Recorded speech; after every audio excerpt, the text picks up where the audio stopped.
Você que está assistindo esse vídeo e não é de São Paulo, tem um recado para você, principalmente para você que não é de São Paulo.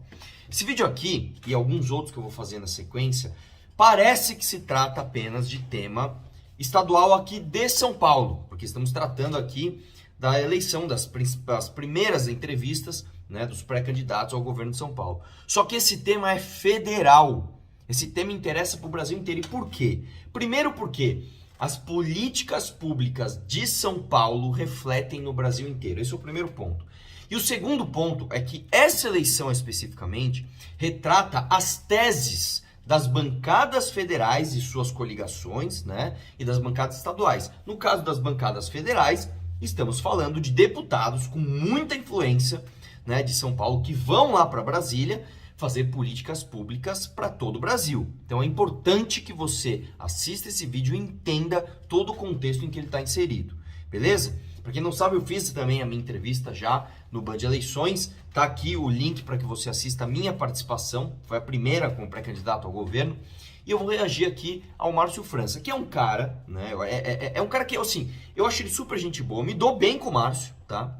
Só que é muito importante a gente pontuar aqui as diferenças, né, das propostas e das campanhas que a gente vai fazer, justamente para que você saiba o que falar. Porque se você sair e perguntar para as pessoas que gostam ou que não gostam do Márcio França, a enorme maioria não vai saber nem dizer o que são as propostas dele e quais são as diferenças de umas para as outras. Por exemplo, com as nossas, que são propostas liberais. Muita gente não tem a ideia da diferença de uma para outra. Então eu vou trazer alguns pontos aqui da entrevista dele que eu achei interessantes, tá? Para que a gente consiga entender essas diferenças e deixá-las bem claras, tá bom? Vamos começar? Então vamos lá, ó. Como recuperar a economia? Quais que vão ser os seus projetos daqui para frente para tocar e para melhorar esses números? Essa pergunta aqui é fundamental, né? Nós estamos falando aqui de economia. E aí, Márcio, como é que você pretende fazer com que o Estado retome a economia? E olha a resposta dele. Primeira coisa, e a mais importante, é reduzir impostos, né? Tá o ICMS de todas as áreas, aumentou álcool, aumentou diesel. Aqui ele fala o seguinte: em primeiro lugar, é importante, né, abaixar o imposto. Beleza, isso é o que todo mundo quer. Só que aí, logo em seguida, ele traz uma fake news. Ele traz o seguinte: olha, aumentou aqui o imposto no diesel, aumentou o imposto aqui no combustível, e aí ele vai soltar mais uma, quer ver? Ó? Até o imposto de transmissão para doação está indo de 4% para 8%, que é dobrando o imposto. Não é verdade isso. Em primeiro lugar, o combustível aumentou, não foi por conta de impostos estaduais. O ICMS dos combustíveis aqui não aumentou. E essa notícia que você trouxe, não, o ITCMD, né, que é o imposto de transmissão ali, causa mortes, ele dobrou de 4% para 8%. Isso é uma fake news. E ambas fake news rodaram muito em grupos bolsonaristas. Todo mundo recebeu aqui. Eu até desmenti isso em alguns vídeos, várias vezes eu falei isso. Aquela notícia que, nossa, no meio da pandemia, o Estado está aqui aumentando, dobrando o IPCMD. E é uma mentira, isso foi uma proposta do PT, partido ao qual o senhor está ligado, inclusive, né? O senhor vai ter o apoio do PT nessa eleição, que não tramitou. É uma proposta do PT na LESP que não tramitou. Então é uma fake news isso. Não aumentou o ITCMD, não dobrou de 4% para 8%, e o ICMS dos combustíveis continua o mesmo, tá? Então não já começou, né, falando ali coisas que não são reais. Vai conseguir ajudar. Frentes de trabalho, nós estamos com muita gente desempregada, frente de trabalho em grande quantidade, que é importante. Essa parte aqui também é importante deixar claro, né? Eles ali, frente de trabalho, né? Eu quero trazer aqui frente de trabalho e o que é frente de trabalho? O que são frentes de trabalho? Né? A meu ver, parece uma solução mágica. Pô, precisamos criar emprego. Faça frentes de trabalho. A meu ver, né, e é importante a gente deixar muito claro, isso aqui é política keynesianista. O que é keynesianismo? É aquela teoria de que o Estado gera riqueza, gera emprego, né, gera renda. E não é verdade. É aquela história assim, se o Estado mandar cavar um buraco, aí vai lá e paga os trabalhadores para cavarem um buraco. Depois paga para tampar aquele buraco. Paga outros trabalhadores para tampar aquele buraco. Olha como o Estado gerou renda. Olha, não, isso não é verdade. Isso não funciona. Né? Então é importante deixar claro aqui as diferenças de pensamento. Né? Não concordo nem um pouco com essas propostas do Márcio. E vamos continuar aqui. E aí tem um imposto que tem que voltar a aumentar, que esse foi o único que o governador Dória reduziu, que é o imposto de combustível de avião. Essa ele reduziu 50%. São Paulo deixou de arrecadar 500 milhões de reais com a redução do imposto de avião, de combustível de avião. Então, esse, por exemplo, é uma questão de prioridade que, se você tiver que fazer uma redução de imposto para combustível, reduz na gasolina, reduz no diesel, né, que é o que mais gente usa. Não aumenta o diesel e diminui o do avião, né? É porque, na verdade, são conceitos. Quem anda muito de avião acha que todo mundo fica o dia inteiro andando de avião.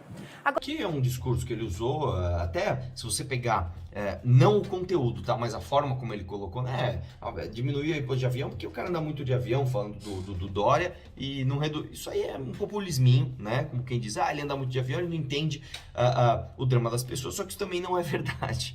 Porque é o seguinte, cara, você vê que esse negócio de... não, vou aumentar o imposto aqui. Não, imposto para... Não é assim, né? Você não arrecada mais aumentando imposto. Muitas vezes, quando você baixa o imposto, você arrecada mais, que é o caso aqui, esperado, inclusive, dessa redução de ICMS para combustível de aviação. Mas eu não uso avião, aumenta esse... Não, peraí, quando você aumenta ICMS para aviação, você não está aumentando só do rico que tem um helicóptero ou o cara que tem um jatinho particular. Você está aumentando para todo mundo que usa avião, inclusive empresas de táxi aéreo. Né? Inclusive pessoas normais que vão ali pegar uma passagem para ir para algum lugar ou para outro. Então, veja, em primeiro lugar, não se aumenta a arrecadação somente aumentando impostos. Assim, quando eu ouço aumentar imposto, não importa qual, já me dá um arrepio aqui. E o segundo ponto você pode sim ter um aumento, né, de arrecadação, diminuindo impostos, e esse imposto no combustível de aviação atinge diretamente as pessoas, inclusive os mais pobres, inclusive pessoas que dependem de coisas que elas compram e chegam de avião aqui, certo? Então, discordo também muito dessa proposta. E essa parte também é muito importante destacar, que a repórter até pergunta para ele aqui, ó. Agora, como reduzir esses impostos? O sonho de consumo do brasileiro ter menos imposto, como que consegue tornar isso viável? Você vê que eu cortei aqui, né, para ficar um pouco mais dinâmico, mas é basicamente isso. Tá, reduzir imposto todo mundo quer. Como é que você reduz impostos? E olha a resposta do Márcio. Para que ter tanto dinheiro guardado se as pessoas estão passando dificuldade na outra ponta? Pelo menos, então, cria auxílio para as pessoas. Se o governo federal está dando 200, 400 reais para as pessoas, por que São Paulo não complementa para dar mais 200 ou mais 300 para ajudar as pessoas? E mais do que isso, a dívida com o governo federal. Vamos lá. Então, em primeiro lugar, quando falou de baixar impostos, ele trouxe aqui, que eu acabei cortando, ele trouxe que existe um fundo aqui em São Paulo que tem só uma coisa que eu esqueci de falar, desculpa. Quando ele falou do combustível de avião, ele falou que a gente perdeu uma arrecadação de 500 milhões de reais. Primeiro, como eu falei, isso não é totalmente verdade, porque você pode aumentar a arrecadação baixando impostos, certo? Segundo que, quando a gente fala em 0,5 bi, né, 500 milhões de reais, 0,5 bi, isso é muito pouco em relação ao orçamento de São Paulo, né? O orçamento de São Paulo hoje gira em torno de mais de 200 bi. Você tirar 0,5 não tem nada a ver, eu vou abaixar do combustível que todo mundo usa, que é gasolina. Você não consegue baixar 0,5 de arrecadação. Quando você mexe na gasolina, no álcool, etc., você está falando de muito, muito mais gente usando, muito mais poder de baixar a arrecadação do que 0,5 bi, que não é nada, vamos ser sinceros. Agora, nessa resposta específica, ele está falando de um fundo, que existe um fundo que está parado, e, bom, existe esse fundo, então vamos usar.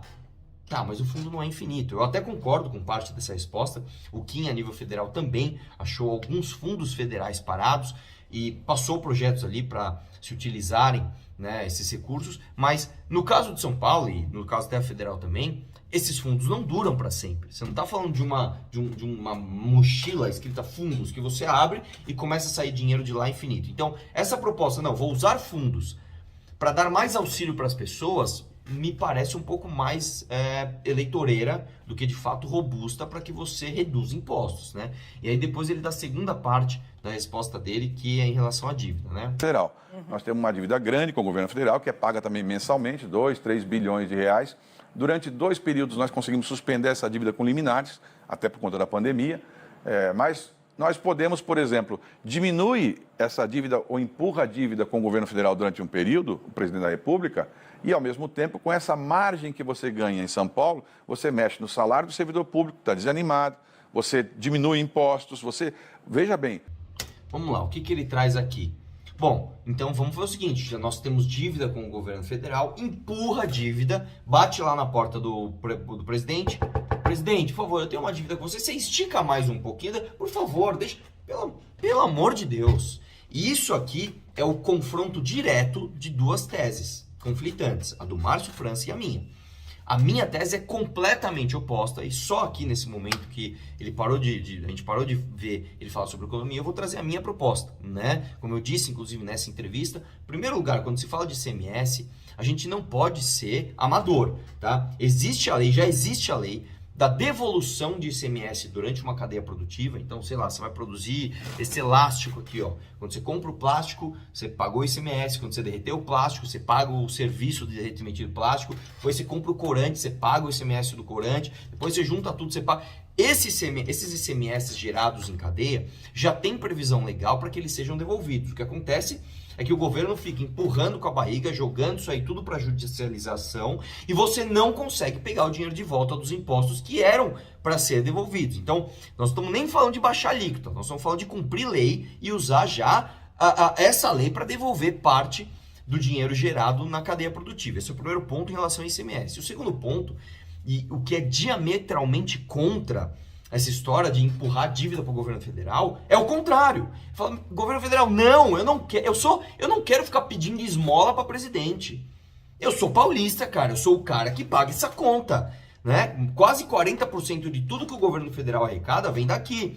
O nosso pacto federativo, ele tira 90% dos nossos recursos. Então, quando a gente vai falar de qualquer reforma orçamentária, qualquer que seja, a mais importante é deixar o orçamento de São Paulo em São Paulo. Já falei isso várias vezes, não é que São Paulo não quer ajudar o resto do Brasil, não é isso, mas não com 90%. Né? As consequências disso, você mesmo disse aqui, o servidor público muitas vezes desanimado porque ganha mal, e é verdade, é o que eu venho falando o tempo todo. O professor aqui ganha R$2.000 e poucos, enquanto o professor do Maranhão ganha quase 6. O policial aqui parte do salário de 4 e pouco e o policial de Goiás ganha 5.700, o do Acre 5.100. Então, não é que essas pessoas, né, do Acre, do Maranhão, do Goiás, de lugar que seja, tem que ganhar menos, mas é que o São Paulo tem que ganhar mais, porque é daqui que vem o dinheiro. O policial paulista não pode ser o mais mal pago, o professor paulista não pode ser um professor judiado dessa forma. Então, vamos empurrar a dívida com o governo federal? Não, a gente já gera o dinheiro, deixa o dinheiro aqui. E também não precisa ser uma coisa de repente, acabou, o dinheiro tá todo aqui. Não, pode ser gradual. Vamos fazer 2, 3, vamos por 1,5% ao ano, pra gente ir reajustando esse problema. Tudo bem, mas vai deixando o orçamento aqui. Aí sim, você tá falando de uma reforma estrutural. Uma reforma que de fato não vai depender de um fundo finito, tá? E nem de uma dívida que uma hora você vai ter que pagar. Não, nós estamos falando de fato de pegar a geração de renda que já é daqui e deixar ela aqui. É a defesa do orçamento paulista em Brasília. É isso que nós precisamos, tá? E aí, por fim, eu achei interessante que ele foi responder a parte da educação. E olha o que ele respondeu aqui, quando perguntado a ele. Precisamos compensar com os alunos. Nós estamos 2 anos praticamente sem aula nenhuma, de aula remota, né? Criando para que as pessoas possam ter aulas no final de semana, nas férias. Aula nos finais de semana e nas férias. Eu conheço um cara que falou isso pra caramba em 2020, né? Se chama Arthur Duval, com Escola 360, que é a nossa proposta. A nossa proposta é justamente essa, abrir escolas nos finais de semana e nas férias, tá? O orçamento para isso é baixo, tá? Nós não tô falando que nós vamos construir mais escola, nós vamos mexer em estrutura, não. Nós vamos aproveitar a estrutura que já tem, né, justamente para trazer aulas de reforço, aulas extracurriculares de finanças, como eu sempre digo, fazendo parcerias com Faria Lima e outros centros financeiros que querem educar as crianças paulistas para que elas entrem no mercado, e também vamos praticar esporte, ter expressão artística, para criar até o amor pela instituição. Agora, ô Márcio, você já foi governador, cara. Por que você não fez isso quando você estava no governo? Por que quando o senhor foi governador, o senhor não fez? Né? Eu, na campanha de prefeitura, falei do Escola 360. Agora o senhor está falando a mesma proposta que a minha. Quando o senhor esteve lá, o senhor não fez.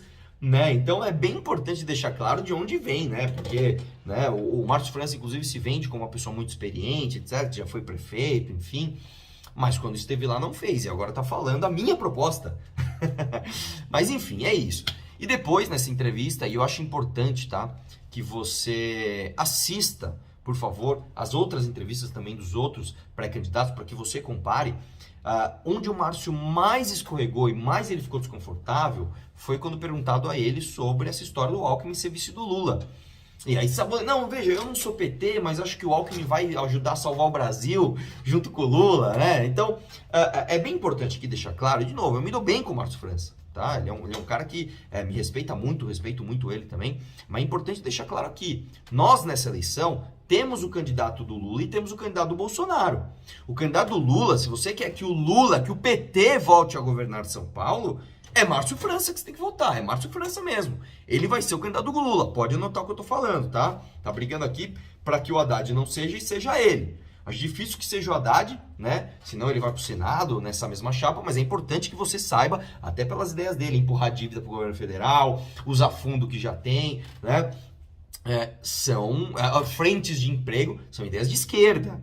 Não à toa que ele está sendo apadrinhado pelo PT, tá bom? Então é o candidato do PT. E o candidato do Bolsonaro tem também, que vai ser o Tarcísio, que nem é daqui, nunca morou aqui, nunca foi daqui, é carioca, tá? E vai vir aqui amando da família Bolsonaro. Então é isso. Se você quer que o Carluxo mande em São Paulo, se você quer que o Flávio Bolsonaro mande em São Paulo, é Tarcísio que você vai votar. Você tem aqui o candidato do Lula, tá? Você tem aqui o candidato do Bolsonaro. Por favor, assista as entrevistas e compare e fale para todo mundo a diferença das propostas. Você que está aqui, nessa altura do campeonato de dezembro, vendo vídeos como esse, você é diferenciado, cara. Você vai fazer a diferença para mudar o futuro do Brasil ano que vem. Você precisa saber as diferenças das propostas e o que nós temos, né, que é tão obtusamente contrário a tudo que está sendo apresentado, beleza? Eu conto com você, você sabe que a gente vai ter a campanha mais barata, nós vamos bater de frente com quem tem máquina, vai ser o jogo pesado, mas nós temos você, bicho. Nós temos você que vai fazer toda a diferença, beleza? Muito obrigado, assista as outras entrevistas e vamos questionar tudo. Link aqui para que você me acompanhe no Telegram, beleza? Eu quero você no meu grupo de Telegram para a gente estar mais próximo nessa batalha. Um abraço!